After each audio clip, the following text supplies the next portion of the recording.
Good morning friends, कैसे हो आप सब लोग। नो आज हम अपने सेकंड यूनिट का सेकंड चैप्टर स्टार्ट करने वाले हैं। सेकंड यूनिट का नाम क्या है? मनी एंड बैंकिंग, जिसमें हमने मनी को पिछले वाले वीडियो में कंप्लीट कर लिया था। ज़्यादा बड़ा टॉपिक था नहीं ये।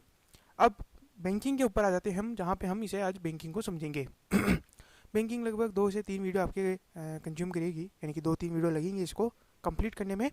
यहाँ पे हम समझेंगे कि किस तरीके से अपने पूरे इंडिया का बैंकिंग सिस्टम चलता है और क्या क्या चीज़ें हम उसमें समझेंगे। छोटी मोटी चीज़ें भी समझेंगे कि क्या होते हैं अकाउंट्स वगैरह, करंट अकाउंट क्या होते हैं, कैसे लोन वगैरह दिए जाते हैं, आरबीआई कैसे फंक्शनिंग करता है, और सबसे ज़रूरी चीज़ महंगाई को कंट्रोल करने के लिए आरबीआई क्या भूमिका निभाता है। ये चीज़ भी हम इसी चैप्टर में देखने वाले हैं। चलिए स्टार्ट करते हैं आज का अपना वीडियो और समझते हैं बैंकिंग के बारे में। या मैं इस पूरे चैप्टर को 3 पार्ट में डिवाइड कर सकता हूँ या 3 टॉपिक्स में बता सकता हूँ कि आपको यहाँ पे पढ़ने हैं। पहला टॉपिक हमारा आता है कमर्शियल बैंक, जो आप सब जानते हैं। आपने कई सारे कमर्शियल बैंक का नाम सुना होगा। मैं आपको एक नाम बताता हूँ, SBI, state bank of India. It is also a commercial bank. इसके अलावा आईसीआईसीआई बैंक हो गया, एचडीएफसी बैंक हो गया, एक्सिस बैंक हो गया, येस बैंक हो गया। तो ऐसे कई सारे कमर्शियल बैंक्स हैं। इसके अलावा फिर हमें देखना है सेंट्रल बैंक, जो आप सब नाम जानते हैं क्योंकि आप कॉमर्स के स्टूडेंट है तो आपको पता होगा। सेंट्रल बैंक अपने इंडिया का एक ही होता है, हर एक देश का एक ही बैंक होता है जो कि पूरे बैंकिंग एक्टिविटी को संभालता है। ये हम समझेंगे यहाँ पे कि हमारा सेंट्रल बैंक क्या क्या काम करता है, क्या उसका पावर्स है, क्या उसके राइट्स है। उसके बाद हमें समझना है मनी क्रिएशन। ठीक है, यहाँ हम ये नहीं समझेंगे कि मनी क्रिएशन का मतलब ये नहीं है कि किस तरीके से नोट वगैरह प्रिंट होते हैं। मनी क्रिएशन एक अलग डिफरेंट टॉपिक है और वो हम थोड़ा सा डिटेल में इसको यहाँ पे समझने वाले हैं। और इसी टॉपिक के अंदर हम समझेंगे कि किस तरीके से आरबीआई आपका मनी को कंट्रोल करता है और इन्फ्लेशन को कंट्रोल करता है। ठीक है, तो चलिए स्टार्ट करते हैं। सबसे पहले बात करते हैं बैंकिंग। इससे पहले मैं आपको बता दूं कि अगर आपने अभी तक हमारे चैनल को सब्सक्राइब नहीं किया है तो प्लीज़ उसे सब्सक्राइब कर लीजिए, साथ ही साथ बेल आइकन को प्रेस जरूर करिएगा। एंड चलिए, तो सबसे पहले हमें, जब हम इस चैप्टर को स्टार्ट करते हैं तो सबसे पहले हमें समझना होगा कि बैंक किस तरीके से हमारे जो इंडिया है उसमें किस तरीके से जो है कंट्रोल किए जाते हैं और किस तरीके से बैंकों को चलाया जाता है। तो देखिए, आपको सबको पता है सबसे ऊपर जो है हमारा आता है पार्लियामेंट। ठीक है, संसद भवन जो है हमारा सबसे ऊपर आता है क्योंकि वो ही कानून बनाता है और वो सारी चीज़ें वो करता है। ठीक है, पार्लियामेंट में जिसके पास बहुमत होता है वो होती है गवर्नमेंट। ठीक है, और उसे हम बोलते हैं गवर्नमेंट। और गवर्नमेंट का काम क्या होता है? देखिए, गवर्नमेंट का काम कभी भी कानून बनाना नहीं होता है। गवर्नमेंट का काम होता है कानून को पालना करवाना। कानून बनाना काम होता है संसद का, संसद के मेंबर्स का। अब चूंकि पार्लियामेंट में जो मेंबर्स है वो ही कानून बनाते हैं और उनके बहुमत किसके पास होता है? गवर्नमेंट के पास। तो ऑफकोर्स लॉ भी वही बना देती है। ठीक है, तो लॉ बनाने का काम वैसे पार्लियामेंट का है, लॉ को इम्प्लीमेंट करने का काम गवर्नमेंट का है। नाउ गवर्नमेंट अब अकेला, अगर हम गवर्नमेंट की बात करें तो या तो हम ले सकते हैं 542 सांसद में से हाफ। ठीक है, तो 280, अभी जैसे गवर्नमेंट के पास 300 के करीब सांसद है, तो या तो हम ये कह सकते हैं कि 300 सांसद देश चलाएंगे, लेकिन ऐसा नहीं होता है। वो सब एक चुनते हैं, उन्हें बोलते हैं प्राइम मिनिस्टर। क्या ये अकेले देश चलाते हैं? ऐसा भी नहीं होता है क्योंकि एक इंसान में हर एक क्वालिटी नहीं होती है। तो उसके लिए सब जगह मिनिस्ट्रीज में डिवाइड कर दिया जाता है। नाउ ये मिनिस्ट्रीज में ही एक मिनिस्ट्री होती है, मिनिस्ट्री ऑफ फाइनेंस। ये मिनिस्ट्री ऑफ फाइनेंस ही हमारे कॉमर्स, अकाउंट्स और इन सब के लिए उत्तरदायी है। Now ministry of finance he complete finance को संभालती है देश के अंदर। अब मिनिस्ट्री ऑफ फाइनेंस में नीचे तो मैं नहीं कहूँगा, लेकिन साथ में मिलकर के काम करता है RBI, reserve bank of India. देखिए, रिजर्व बैंक ऑफ इंडिया या जैसे मैं कहूँ आपको सेबी हो गया, या ये सारे जो इंस्टीट्यूट्स है ये एक स्वायत्त संस्था है। ठीक है, अब इंग्लिश में ये क्या बोलते हैं I don't know, independent body है। ठीक है, नाउ इंडिपेंडेंट बॉडी का मतलब ये हो गया कि इनके ऊपर गवर्नमेंट के बहुत कम जो है रूल्स और रेगुलेशन अप्लाई होते हैं, बहुत कम आदेश अप्लाई होते हैं। जैसे अगर आप देखेंगे सुप्रीम कोर्ट जो है वो एक स्वायत्त संस्था है, वो एक इंडिपेंडेंट बॉडी है। ठीक है, उसके ऊपर गवर्नमेंट आकर के कुछ रेस्ट्रिक्शन नहीं लगाती, उसको अपने उसके काम में दखल अंदाजी नहीं करती। ठीक है, लेकिन वो इन कंसल्टेशन विद गवर्नमेंट कई बार काम करती है। ठीक है, अगर गवर्नमेंट को लगता है तो वो उससे कंसल्ट करती है, और कई बार अगर सुप्रीम कोर्ट को भी लगता है तो वो गवर्नमेंट से कंसल्ट कर सकती है। ऐसा प्रावधान हमारे यहाँ पे है। उसी तरीके से आरबीआई भी जो मिनिस्ट्री ऑफ फाइनेंस है उनसे कंसल्ट करती है, कई बार डायरेक्ट पीएमओ से भी वो कंसल्ट कर सकती है ना। वो यहाँ पे अब समझते हैं आरबीआई क्या करती है। अब आरबीआई जितने भी बैंक है, जितने भी मॉनेटरी सिस्टम, उसको मैनेज करती है। अब बैंक जो है यहाँ पे ये आपके बुक में क्लासीफाई नहीं है, ये आरबीआई की वेबसाइट के अंदर ही क्लासीफाइड है। और ये क्लासीफाइड है 4 कैटेगरीज में। एक है कमर्शियल बैंक, जो कि काम करते हैं, जो आप सब जानते हैं, जो कि अपना पूरा, जिनका पूरा फोकस होता है कि भाई हमको प्रॉफिट कमाना है। ठीक है, गवर्नमेंट हो या प्राइवेट हो, उनका एक मोटिव होता है। अगर गवर्नमेंट है तो फिर ठीक है, वो प्रॉफिट पे इतना नहीं देते हैं, बट कमर्शियल बैंक का मतलब हो गया कि जो काम करते हैं फॉर द प्रॉफिट। फिर आता है स्मॉल फाइनेंस बैंक। ये होते हैं स्मॉल जो लोन्स होते हैं उनको प्रोवाइड करने के लिए। जैसे अगर स्मॉल बिजनेसमैन है तो उसको देखिए कमर्शियल बैंक के पास जाएंगे अगर आप 50,000 1 लाख के लोन के लिए, तो आपको घंटों लाइन में लगाए रखेंगे। और ये बहुत सारी चीज़ें मैंने महसूस किया है, इसलिए मैं बता रहा हूँ। तो यहाँ पे स्मॉल फाइनेंस बैंक का रोल आता है, वो क्या करते हैं, इनको तुरंत लोन फाइनेंस कर देते हैं। उसके बाद आता है पेटीएम बैंक, क्योंकि आजकल क्या है कि अब बैंकों के प्रति जागरूक होना हो रहे हैं लोग बाग। इसके अलावा ऑनलाइन ट्रांजेक्शन भी बहुत सारे हो रहे हैं, तो इसीलिए पेमेंट बैंक है। ये छोटे बैंक होते हैं जिनके लिमिट होते हैं, यानी कि ये 1 लाख से ज़्यादा आपसे डिपॉजिट एक्सेप्ट नहीं कर सकते हैं। किसी ने पेटीएम का नाम सुना है, फ़ोनपे का नाम सुना है, ये पेमेंट बैंक है। इसके लिए पेमेंट बैंक का अलग से लाइसेंस लेना पड़ता है। उसके बाद आता है कोऑपरेटिव बैंक। लो, कमर्शियल बैंक को 4 पार्ट में डिवाइड किया गया है। एक है पब्लिक सेक्टर, दूसरा है प्राइवेट सेक्टर, तीसरा है फॉरेन एंड चौथा है रीजनल रूरल। यहाँ हम इसको ज़्यादा डिटेल में नहीं समझेंगे। अब समझते हैं हम अपना कमर्शियल बैंक, ये होता क्या है।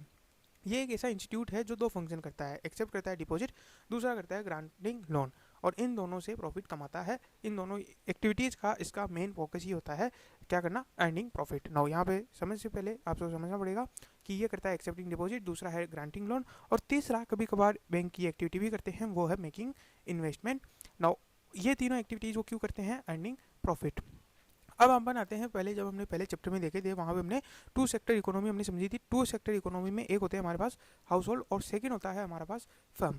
अब हम समझते हैं कि 2 सेक्टर इकोनॉमी के अंदर बैंक किस तरीके से वर्क करते हैं। तो देखिए बैंक इस तरीके से अपने एक दूसरे को जो है जोड़ के रखते हैं। जैसे हाउस होल्ड क्या करते हैं, अर्निंग करते हैं। अर्निंग करने के बाद क्या ये अपना पूरा पैसा खर्च कर देंगे, क्योंकि नहीं करेंगे। क्यों नहीं करेंगे, क्योंकि इन्हें बुढ़ापे के लिए कुछ पैसा चाहिए होता है। तो ये क्या करते हैं, सेविंग करते हैं। अब सेविंग करने से ही काम नहीं चलता है, इसे इस पैसे को संभाल के रखना भी पड़ता है, इस पैसे को डबल ट्रिपल चौपल भी करना पड़ता है, जोगना भी करना पड़ता है। तो ये काम किया जाता है बैंक के माध्यम से। बैंक के माध्यम से कैसे, क्योंकि आप अगर बैंक में रखोगे आपको इंटरेस्ट मिलेगा, जो कि धीरे धीरे आपका पैसा बढ़ेगा। तो यहाँ पे बैंक में रखा जाता है। अब ये क्या करते हैं, बैंक में डिपॉजिट करवाते हैं। अब बैंक इस पूरी डिपॉजिट को ले लेता है और आपको इंटरेस्ट देता है लगभग 4 से 6%। मैं 4 से 6% इसलिए बोलता हूँ क्योंकि अगर आप कम समय के लिए करवा रहे हो तो 4%, ज़्यादा समय के लिए करवा रहे हो तो 6%।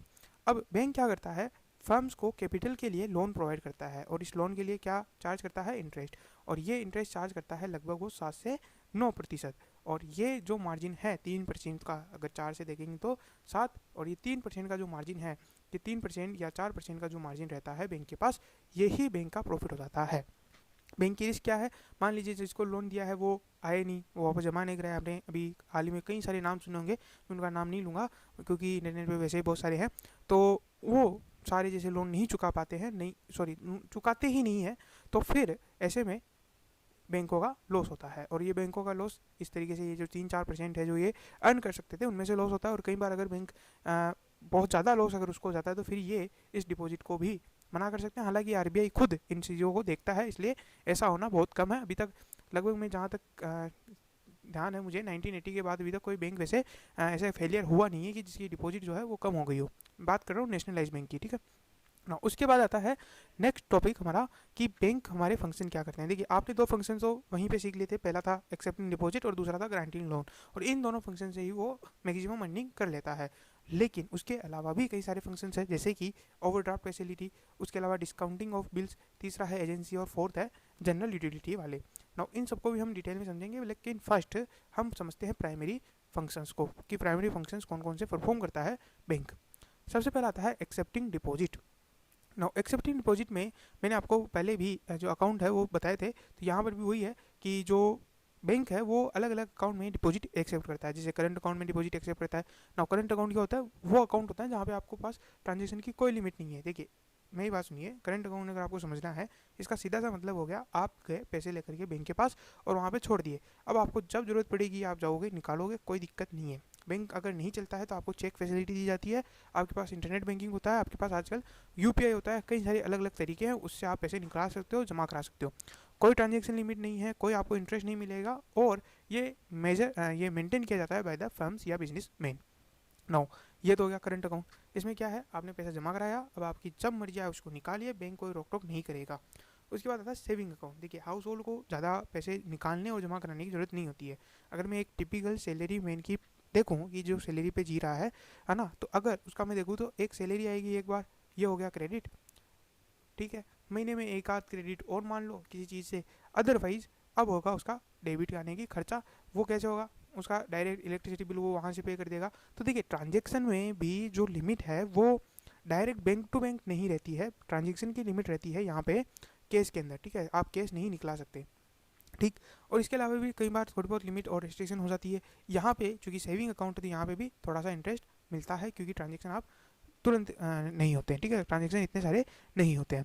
उसके बाद आता है फिक्स डिपॉजिट और उसके बाद आता है रिकरिंग डिपॉजिट। अगर आपको ये पूरा डिटेल में समझना है तो मेरा जो फिफ्थ चैप्टर का जो मैंने वीडियो बनाया था उसके अंदर आपको मिल जाएगा, आई बटन में लिंक है, देख लीजिएगा। नाउ सेकंड जो मेन इंपॉर्टेंट है जिससे बैंक अर्न करता है, देखिए वहाँ तो उसका खर्चा होता है, यहाँ से वो अर्न करता है, ठीक है, कभी भी डिपॉजिट से वो अर्न नहीं करता। हालांकि डिपॉजिट लेने से ही उसको अर्निंग होगी, बट मेन जो उसका काम है वो है लोन देना, इसी से हुई उसकी अर्निंग होगी। नाउ लोन वो कितने टाइप के देता है, 3 टाइप के हमारे पास है, हमारी बुक में है। पहला आता है केस क्रेडिट। केस क्रेडिट क्या होता है? केस क्रेडिट का मतलब हो गया एक ऐसा लोन जो आपको करंट एसेट पे दिया जा रहा है, उसे क्या बोलते हैं? Case credit. इसका नाम आपने शायद ही कई बार नहीं सुना होगा, क्योंकि ये जो है बिजनेसमैन के द्वारा लिया जाता है और काफ़ी कम घर वालों को इनकी ज़रूरत पड़ती है। इसमें क्या होता है, जैसे आपके पास जो करंट एसेट्स है, करंट एसेट 4 तरीके की मैं करंट एसेट मेरे को पता है। एक होता है हमारे पास हमारा स्टॉक, दूसरा होता है हमारे पास डेटर्स, तीसरा होता है हमारे पास केस। केस तो मैं, चूँकि हम केस को तो गिरवी रखेंगे नहीं। और फोर्थ होते हैं हमारे पास छोटी मोटी इन्वेस्टमेंट्स। तो क्या करते हैं बैंक, जो स्टॉक और जो हमारे डेटर्स होते हैं इनको रखते हैं गिरवी, और इनको गिरवी रख करके इनको हाइपोथिकेट करके इनको सिक्योर एक लोन दिया जाता है, वो है केस क्रेडिट। इसमें क्या होता है, आपको 10 लाख की लिमिट दे दी जाएगी, जैसे आपको बोल दिया जाएगा कि आपको 10 लाख का लोन सेंक्शन हो गया। अब 10 लाख का लोन सेंक्शन हो गया मतलब आप 10 लाख निकाल सकते हो, लेकिन आप 10 लाख निकालते नहीं हो, आप एक साथ 10 लाख नहीं निकालते हो, ठीक है। अब इसमें बिजनेसमैन क्या करता है, आज अगर उसे 2 लाख का चेक ज़रूरत है तो वो 2 लाख का चेक काट देगा। फिर अगर उसके पास 3 लाख की ज़रूरत है तो 3 लाख काट देगा। फिर अचानक उसके पास मान लीजिए फ्लो आया एक साथ 7 लाख का तो नहीं, मान लीजिए 4 लाख का फ्लो आया, यानी कि कहीं से उसका बिजनेस की उधारी थी वो आई, तो 4 लाख डिपॉजिट करवा देगा। फिर उसे जो है मान लीजिए 1 लाख रुपये और चाहिए तो 1 लाख निकाल लेगा। इस तरीके से चलता रहेगा। और जो आउटस्टैंडिंग बैलेंस है, जैसे 10 लाख में से 2 लाख है तो 8 लाख का आउटस्टैंडिंग बैलेंस है, सॉरी 2 लाख का आउटस्टैंडिंग बैलेंस हो गया, तो 2 लाख पे इंटरेस्ट लगेगा। फिर 3 2 5 लाख हो गए तो 5 लाख भी लगेगा। अब चूँकि 4 लाख जमा हो गए तो फिर 1 लाख भी लगेगा। तो इस तरीके से ये ब्याज लगता जाता है और इसका एक पूरा स्टेटमेंट निकालता है। और अब आप सोचेंगे कि सर ऐसे तो वो डेली में कितने ट्रांजेक्शन करेगा, क्या बार बार कैलकुलेट करना पड़ता है? बैंकिंग सिस्टम है, बैंक के अंदर सॉफ्टवेयर होते हैं, वो ऑटोमेटिकली कैलकुलेट कर देते हैं, आपको इसमें कोई उनको मैनुअली टाइप नहीं करना पड़ता है, ऑटोमेटिक सारा काम हो जाता है। एक मिनट, ये चेंज क्यों नहीं हुआ? उसके बाद आता है डिमांड लोन और ये यहाँ पे आता है secured loan. Now demand loan क्या होता है, ये वो लोन होते हैं जो जब बैंक डिमांड करेगा आपको पे करना पड़ेगा, आप ले जाओ, जब बैंक डिमांड करेगा आपको देना पड़ेगा। ये लोन बहुत ही कम लोग लेते हैं, जिनको अर्जेंटली ज़रूरत है और वो 1-2 दिन में जमा करा सकते हैं, ये वही लेते हैं। उसके बाद आता है सिक्योर लोन। ये आपने काफ़ी बार सुना होगा। इसमें क्या होता है, आप गए बैंक के पास, आपने कहा कि ये लीजिए मेरी एक एसेट है, ये लीजिए मेरी एक ज़मीन है ना, ये आप गिरवी रखिए और मुझे 10 लाख की ज़रूरत है। बैंक असेस करता है कि हाँ आपकी ज़मीन की वैल्यू इतनी है, तो वो आपको 10 लाख का लोन दे देता है। ये हो गया सिक्योर्ड लोन। इसमें क्या करता है, एक कोलेटरल सिक्योरिटी, यानी कि कुछ ना कुछ चीज़ें आपके पास बैंक अपने पास गिरवी रखता है। उसके बाद आता है बैंक का अलग function, overdraft facility. Overdraft facility का मतलब क्या हो गया, मान लीजिए आपके पास एक अकाउंट है जिसे हम बोल सकते हैं करंट अकाउंट। अब वो क्या करता है, करंट अकाउंट आपके पास है। अब मान लीजिए आप उस बैंक के रेगुलर कस्टमर है, हर चीज़ टाइम पे पेमेंट करते हैं, कभी आप उसको, है ना, ऐसा कोई दिक्कत वाली बात नहीं है, तो और बैंक मैनेजर से आपके अच्छे रिलेशन मतलब बिजनेस रिलेशन अच्छे हैं। तो ऐसे में क्या होता है कि कई बार करंट अकाउंट पे ओवरड्राफ्ट फैसिलिटी अलाउ कर दी जाती है। मतलब क्या, मान लीजिए आपको 2 लाख की अर्जेंट ज़रूरत है, 2 लाख का आपने चेक देना है, अर्जेंट उसकी ज़रूरत है, अगर आपने नहीं दिया आपको काफ़ी लॉस हो सकता है। तो आप क्या करोगे, बैंक मैनेजर को फ़ोन करोगे, कहोगे कि सर आप मैं आपके बैंक में आ रहा हूँ, मैं 2-4 फॉर्म वगैरह साइन कर देते हैं और आप मुझे 2 लाख की ओवरड्राफ्ट फैसिलिटी दे दो, 2 या 3 दिन के अंदर मैं आपको चुका दूंगा। तो इस तरीके से 2 या 3 दिन में जो ये फैसिलिटी दी जाती है। उसके बाद आता है discount on bill of exchange.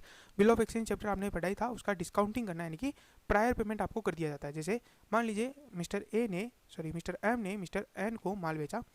अब माल बेचा तो इसने क्या लिखेगा, ये बिल लिखेगा, मिस्टर एन क्या करेगा, इसे एक्सेप्ट करेगा।